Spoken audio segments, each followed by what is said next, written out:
The area for cooperation would be really if there were efforts to help the poorer countries in the world get to green energy faster. And rather than being completely competitive about it, to find ways to help with project financing and things like that. Right now, we're going about it in an entirely competitive way. The Chinese do their Belt and Road Initiative. The United States is trying to offer various other forms and is trying to counter that.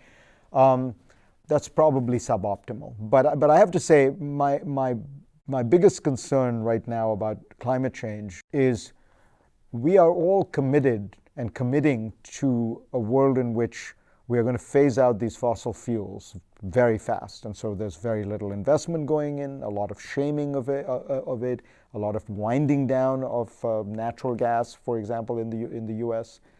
But we don't have green technology at the scale we needed. And most importantly, in what utility would call in terms of base load capacity. In other words, the always-on energy that an electric utility needs to provide electricity when the sun is not shining and the wind is not blowing.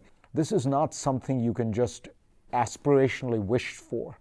It needs a lot of very careful planning. If you are going to take one power plant offline because it's coal-fired or natural gas-fired, you have to have something that replaces it kilowatt for kilowatt. You have to find those sources, and if you can't find them, you have to keep the fossil fuel on for a little bit longer, move from coal to gas because it's half the emissions.